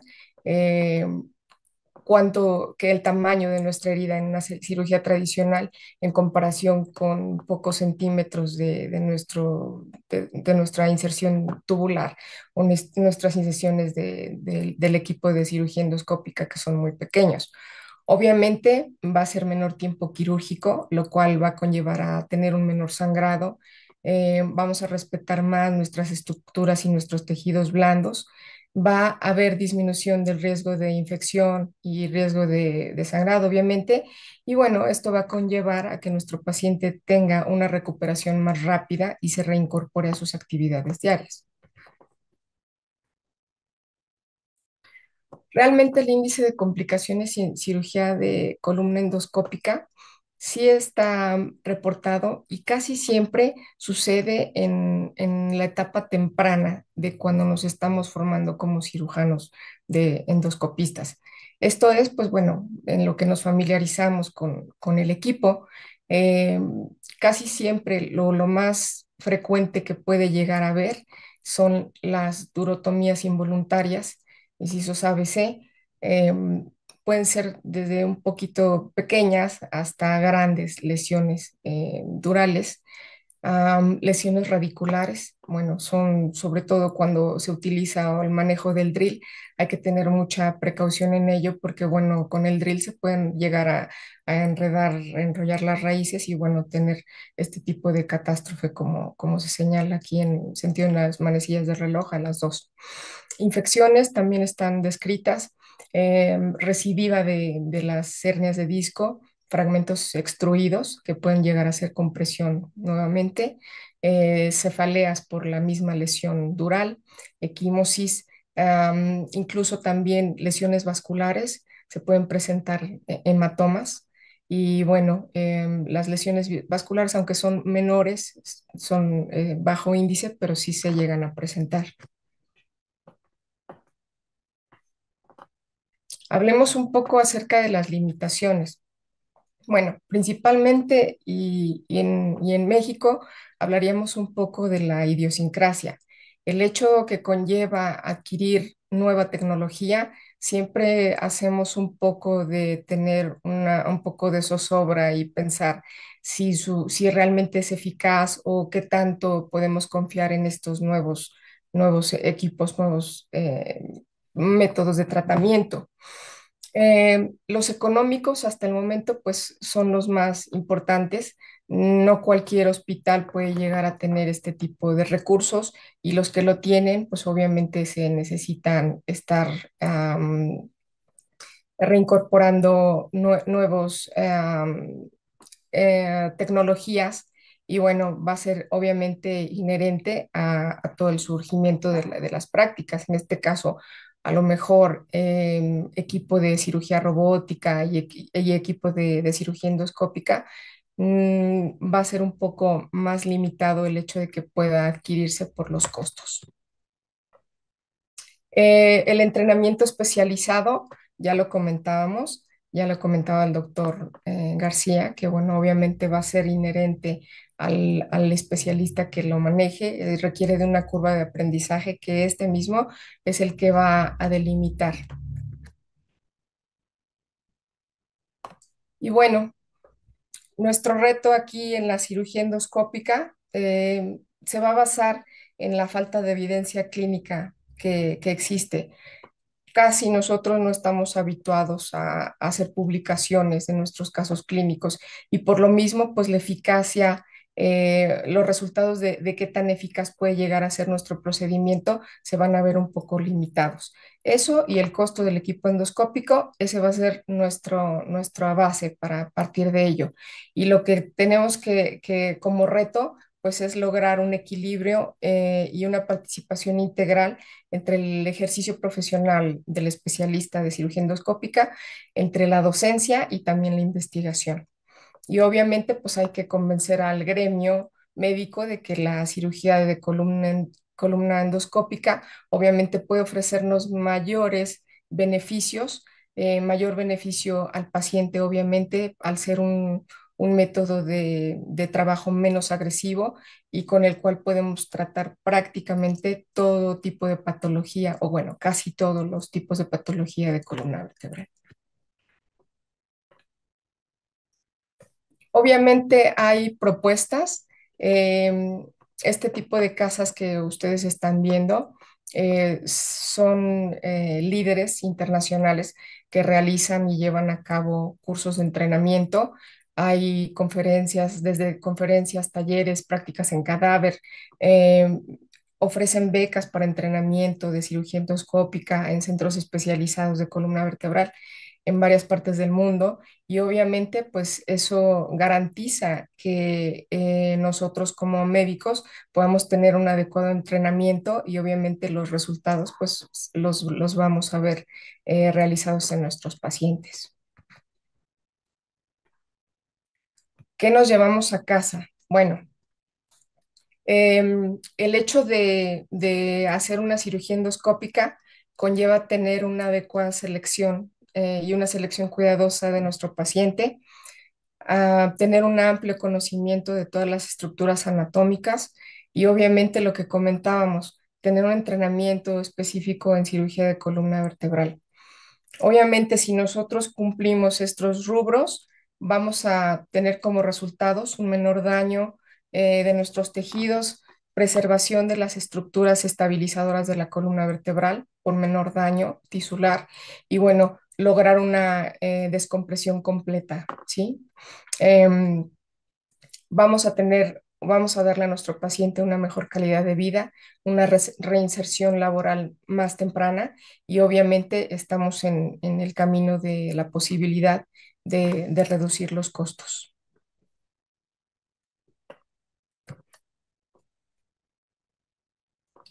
Estamos viendo en el video una descompresión.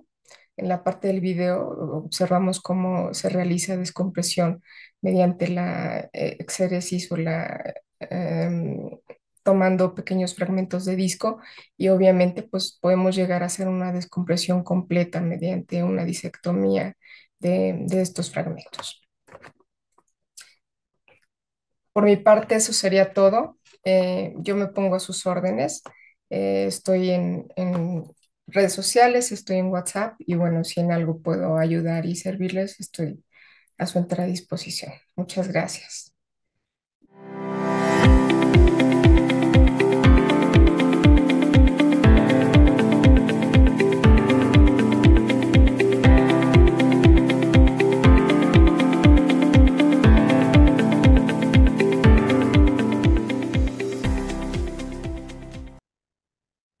Muchísimas gracias a todos los ponentes por sus excelentes pláticas y a todos ustedes por estar aquí en esta sesión. Vamos a empezar con las preguntas.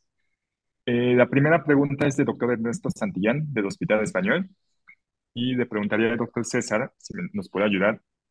La pregunta es, ¿cuál es el perfil idóneo del paciente para ser sometido a cirugía endoscópica de columna vertebral y utilidad de la electromiografía, tomografía y resonancia magnética previos para la planeación de tiempo quirúrgico? Hola. Bueno, realmente hay varias cosas que podríamos tomar en cuenta sobre eso.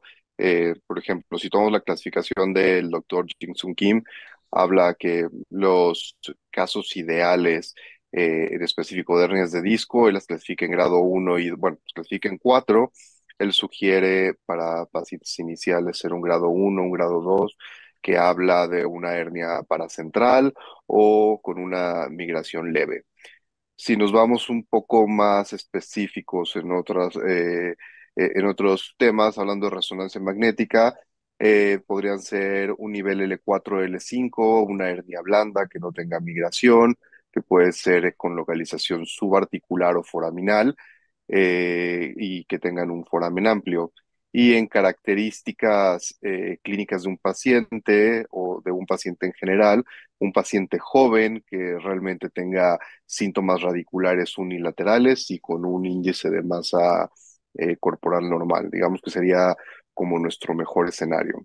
Ahora, con respecto a la electromiografía, eh, no me acuerdo quién lo dijo, pero realmente la electromiografía en un paciente con una sedación consciente prácticamente no la usaríamos, ya que el paciente nos está retroalimentando en tiempo real de lo que está pasando.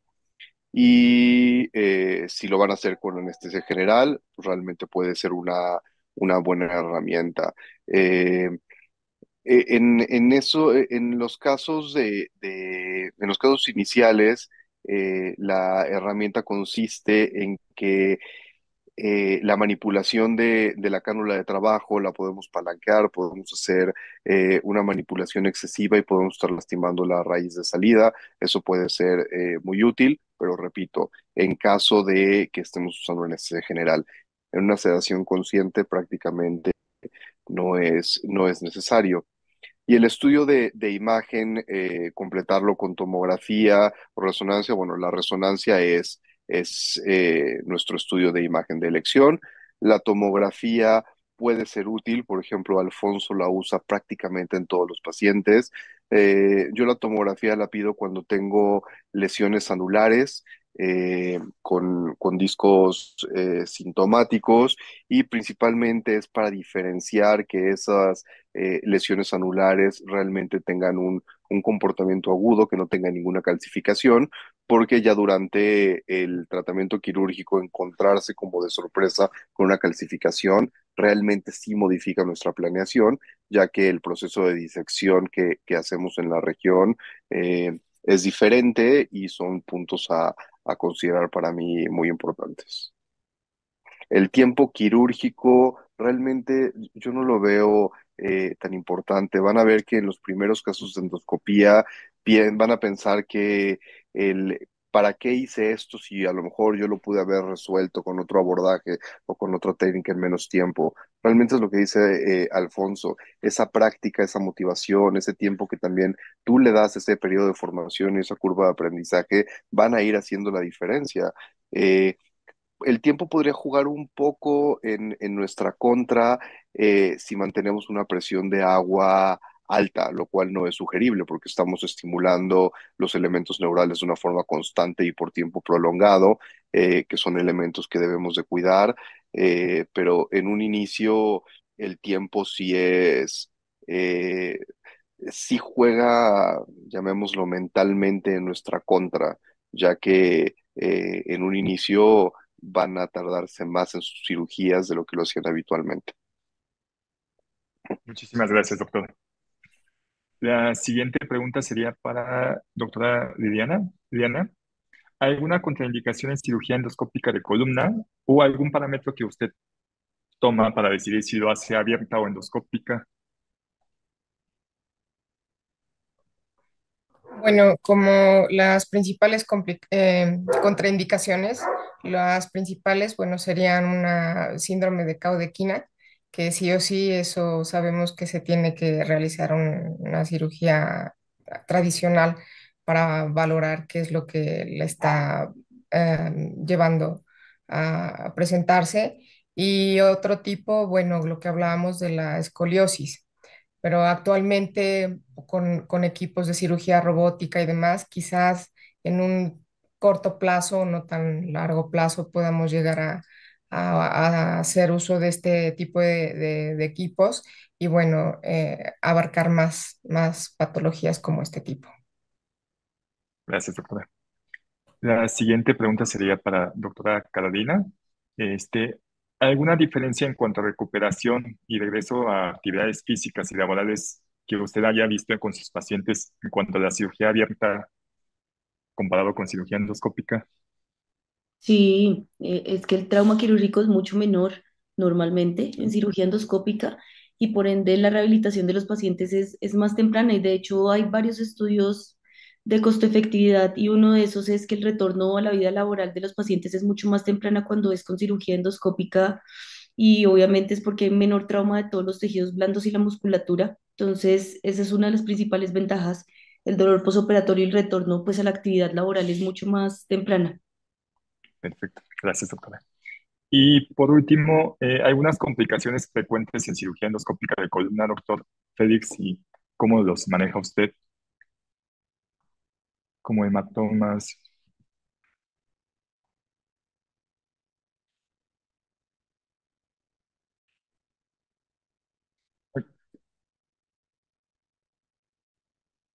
Listo, ya, perdón. Gracias. Decía que hay dos cosas que son relevantes, que en el escenario posquirúrgico de complicaciones, lo que menos tenemos son infecciones y fístulas de líquido cefalorraquídeo. De las complicaciones y que son en un bajo porcentaje son los hematomas posquirúrgicos y son los desgarros durales que pueden o no convertirse en una fístula y en los desgarros durales donde tenemos lo que se llama una hernia de raíz, que son las complicaciones más frecuentes. En realidad, en el abordaje transforaminal, una complicación importante es el desgarro en la parte ventral del saco dural, que es con el que estamos en contacto. En los abordajes interaminales, la mayoría de los desgarros los tenemos en la parte más dorsal del saco dural, y eso tiene un comportamiento diferente. En ambos casos, normalmente son desgarros pequeños que pueden, por el tipo de abordaje, contenerse y a lo más que podemos llegar es a un pseudomeningocele.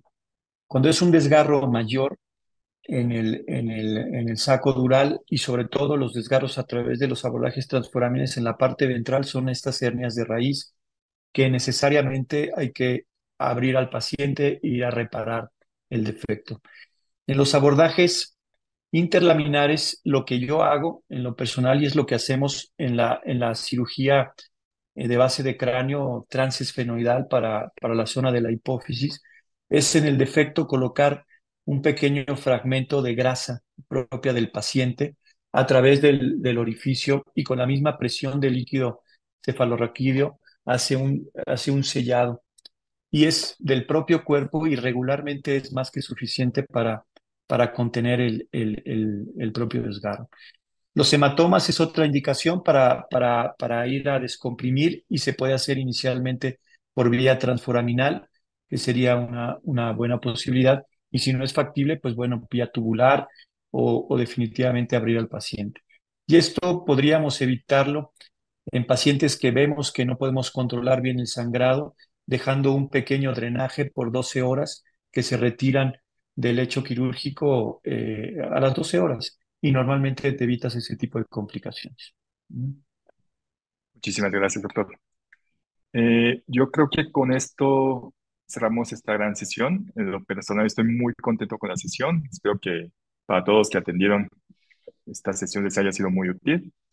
Gracias a todos los ponentes por su tiempo y sus excelentes pláticas. Y les agradezco al Colegio Mexicano de Ortopedia y el Comité de Residentes por esta gran oportunidad de poder platicar sobre cirugía endoscópica de columna. Y pues muchísimas gracias a todos y que tengan excelente noche. Gracias a todos. Hasta luego. Buenas noches a todos. Noches.